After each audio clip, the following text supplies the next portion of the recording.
दोस्तों मेरे YouTube channel को सब्सक्राइब करें, बेल आइकन को दबाकर नोटिफिकेशन जारी करें और वीडियो को लाइक करें और शेयर करें। तो भाई इन चुनावों की तैयारी करने से पहले, अपने प्रत्याशी मैदान में उतारने से पहले इनकी तो तैयारी करो। ये जो टंट घंट करते हैं भाई, इनके टंट घंटों को कैसे रोकोगे? ये तो कोई सीएम बनने के लिए वोट मांगता है, कोई पीएम बनने के लिए वोट मांगता है, कोई मंत्री बनने के लिए वोट मांगता है, लेकिन ये काम क्या करते हैं आपके समाज का? कुछ करते हैं? तो हमको पहले इनसे लड़ने की तैयारी करनी पड़ेगी, हमको अपने हथियार मजबूत करने पड़ेंगे। हमको सबसे पहले जनता में जाकर के पूछना पड़ेगा कि भाई जिनको तुमने यहाँ भेजा है चुन चुन के, क्या ये 543 में जो 150 संसद के अंदर बैठे हैं, क्या इन्होंने कभी आरक्षण का विरोध किया? क्या कभी SC/ST एक्ट का विरोध किया? क्या कभी इन्होंने ये कहा छाती ठोक के कि मैं ब्राह्मण हूं और ये ब्राह्मणों के ऊपर अत्याचार हो रहा है? आज तक 70 साल का रिकॉर्ड है, आरक्षण का कोई भी बिल पूरे बहुमत से केवल पीट के पास होता है। आज तक उस पे एक भी वोट नेगेटिव नहीं पड़ता और इस बार भी टेबल ठोक के SC/ST एक्ट पास किया गया। और आपको मैं बताना चाहता हूं, जिस दिन ये एक्ट पास हुआ 9 तारीख को, सबसे पहली इस एक्ट के अंतर्गत गिरफ्तारी भी मेरी हुई थी। हाँ, पहली गिरफ्तारी मेरी हुई थी एक्ट द्वारा पास होने के बाद। और इस एक्ट के अंदर ये है कि भाई कोई भी इसमें अग्रिम जमानत नहीं ले सकता। मेरे साथ 12 ब्राह्मण क्रांतिकारी और भी वहां पे इस मुकदमे में फंसे हुए हैं, अभी तक किसी को जमानत नहीं मिली है। हाईकोर्ट तक से रिजेक्ट हुई है। तो आप ये मत सोचो छोटा मोटा कोई इन्होंने जंजाल बनाया है, पूरे गले का घंटा बना रखा है। दोस्तों 2 महीने तिहाड़ जेल में रहा मैं, झूठे केस में, बिल्कुल फर्जी केस के अंदर 2 महीने तिहाड़ जेल काटे। मेरी जमानत 3 जगह से रिजेक्ट हुई। मेरे घर वाले 2 महीने परेशान रहे, मेरी घरवाली परेशान नहीं, मेरे बच्चे क्या क्या झेला। किस लिए? बस इसलिए कि मैं आरक्षण SC एक्ट के विरोध में बस संसद में प्रदर्शन कर रहा था, जिंदाबाद मुर्दाबाद कर रहा था, या मैं प्रधानमंत्री को ज्ञापन देने गया था। यही तो मेरा कसूर था, मेरा अपराध इतना ही था। मैंने किसी समुदाय को कुछ नहीं बोला, मैं आज भी कुछ नहीं बोल रहा हूँ किसी समुदाय को। मेरी कोई लड़ाई मेरी किसी SC से नहीं है, किसी ST से नहीं है, किसी OBC से नहीं है। मेरी लड़ाई उन जयचंदों से है जो देश की संसद में बैठे हैं हमारा वोट लेके। मेरी लड़ाई उन विभीषणों से है जो देश की संसद में घुसे हुए हैं और वोट हमारा लेते हैं और कानून उनके लिए पास कराते हैं। मेरी लड़ाई किसी SC/ST OBC से नहीं है। मैं उन विभीषणों से लड़ना चाहता हूँ, मैं इस देश के समाज को जगाना चाहता हूँ, मैं सबको बताना चाहता हूँ कि इन विभीषणों को वोट मत दो और इनको सपोर्ट करो। अगर आपको वोट देना है, जैसा हमारे बाबूजी ने बोला है, भाई गठबंधन बनेगा या कोई नई पार्टी बने, कुछ भी बने, हमारा सीधा निर्दलीय भी होगा, लेकिन ये बीजेपी कांग्रेस के जो विभीषण हैं इनको वोट नहीं डालने देना है। हमारा प्रचार यही रहेगा। अगर आप इस प्रचार पर चलोगे तब हमारा काम होगा। हम पार्टी संगठन बनाते रह जाएंगे, हम मोर्चे बनाते रह जाएंगे और ये लोग बार बार चुन के जाते रहेंगे। पिछले 70 साल से यही हो रहा है। अब हमको कोई पार्टी संगठन और इसमें काम नहीं करना है, हमको इन विभीषणों को सभाओं में नंगा करना है। जब ये ब्राह्मण समाज में जाएं, जब ये क्षत्रिय समाज में जाएं, जब ये अग्रवाल समाज में जाएं, उस समय हम इनको नंगा करेंगे। हम इनसे पूछेंगे कि भाई तुम कहाँ थे जब SC/ST एक्ट पास हो रहा था? तुम क्यों टेबल बजा रहे थे? अब तुम हमारे पास वोट मांगने क्यों आए हो? एक बार इस तरह का आंदोलन होने दो। जब ये आंदोलन प्रखर हो जाएगा, जब गाँव में इनको लोग घुसने नहीं देंगे, तब आपके आरक्षण विरोधी सांसद विधायक यही पैदा होंगे, नहीं तो नए पैदा कर लेंगे हम। बहुत बढ़िया। दोस्तों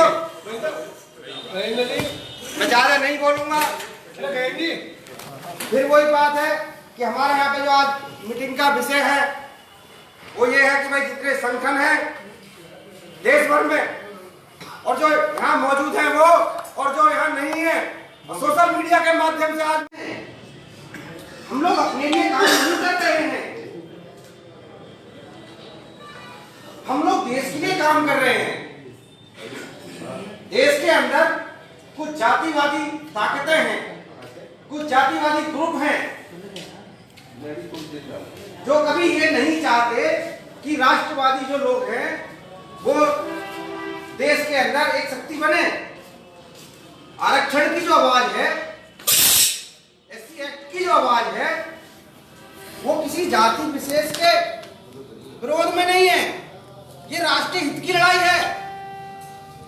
जो लड़ाई चंद्रशेखर आजाद ने लड़ी थी, जो लड़ाई सुभाष चंद्र बोस ने लड़ी थी, ये वो लड़ाई है। इसको किसी जाति से, किसी संप्रदाय से, किसी से जोड़ के ना देखा जाए। आज हमारा देश आजाद होने के बावजूद गुलाम है, आज आजादी अधूरी है। आज हमारे देश के अंदर देश की 131 लोकसभा की सीटें रिजर्व है, उस पे एक आदमी को संवैधानिक अधिकार नहीं है कि उस पे चुनाव लड़ सके।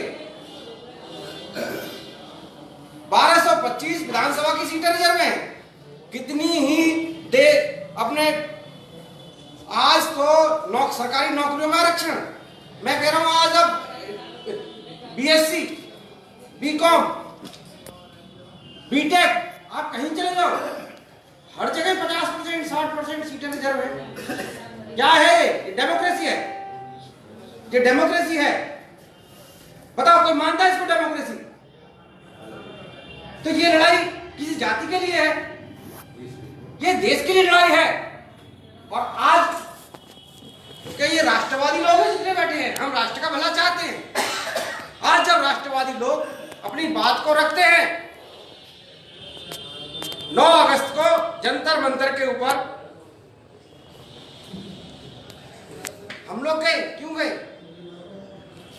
9 अगस्त को राज्यसभा में एक ऐसा बिल पास किया जा रहा था जिसके अंदर 2 समुदायों को अलग अलग करके देखा जा रहा है। एक समुदाय को पावर दी जा रही है और दूसरे समुदाय को दबाया जा रहा है। कहां की समानता है? क्या हमारा विरोध करना गलत था? हम संसद भवन पे विरोध करने गए, हमारे ऊपर झूठे सच्चे आरोप लगाए गए। अरे जब हम मौजूद नहीं थे तो कैसे हमने संविधान जला दिया?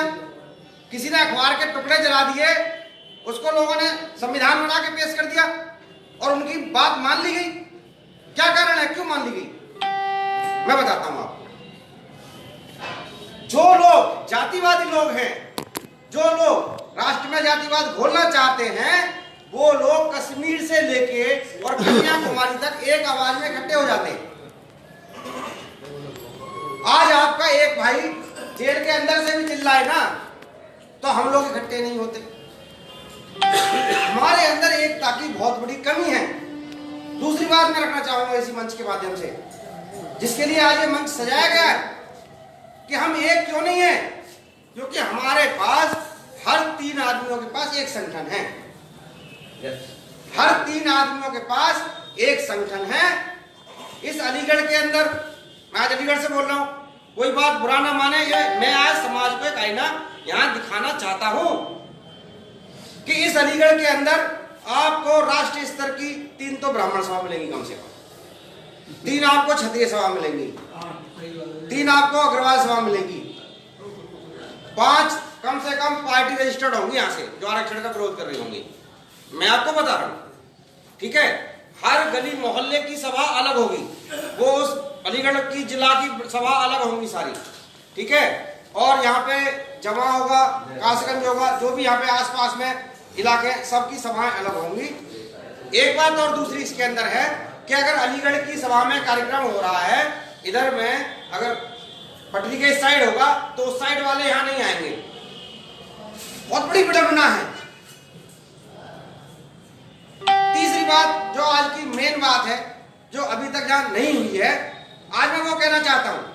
आज यहाँ ब्राह्मण सभा के पदाधिकारी भी आए थे, क्षत्रिय सभा के भी आए थे, अग्रवाल सभा के भी यहाँ से गए हैं। मैं एक बात कहना चाहता हूँ, क्या हमने सभाएं इसलिए बनाई है कि एमएलए साहब आए माला पहना दी? MP साहब आए, माला पहना दी। या हमने परशुराम जयंती मना ली, या हमने महाराणा प्रताप जयंती मना ली, या हमने साल में एक बार परिचय सम्मेलन करवा दिया? क्या हमने इसलिए सभाएं बनाई हुई हैं? क्या हमने इसलिए संगठन बनाए हुए हैं? मैं पूछना चाहता हूं इस समाज से, और इसको सोशल मीडिया के माध्यम से भी यहाँ से लाइव सुन रहे लोग, मैं सबसे पूछना चाहता हूँ, यही तक सीमित कर दिया गया।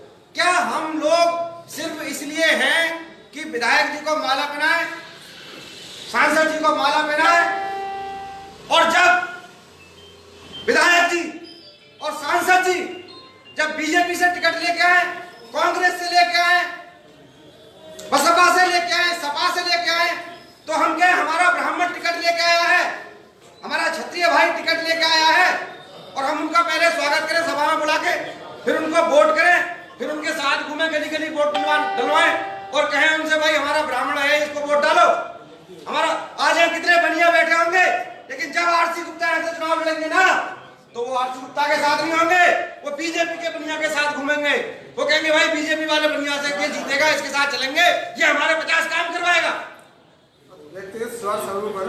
वो 2019 में लोकसभा इलेक्शन की तैयारी हो रही है, वो आदमी ये कहेगा कि भाई मुझे उस ब्राह्मण को वोट देना है जो उस बसपा से टिकट लाया है। मैं किसी का नाम नहीं लेना चाहता, यहां से लड़ेगा बसपा का प्रत्याशी ब्राह्मण, वो ब्राह्मण साहब उसी को वोट देंगे। यहाँ पे आप मिश्रा जी को खड़ा कर दो, वो इनको वोट नहीं देंगे।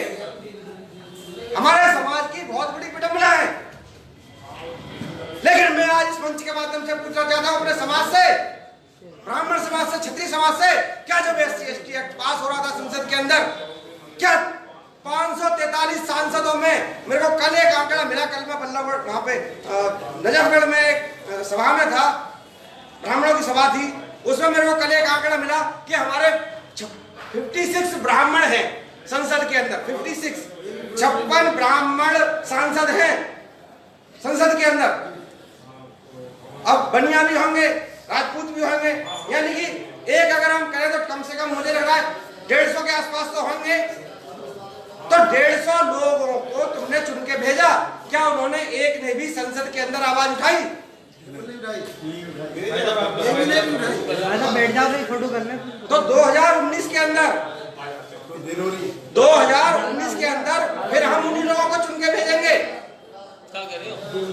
तो आज हमको यहाँ बैठ के ये मंथन करना है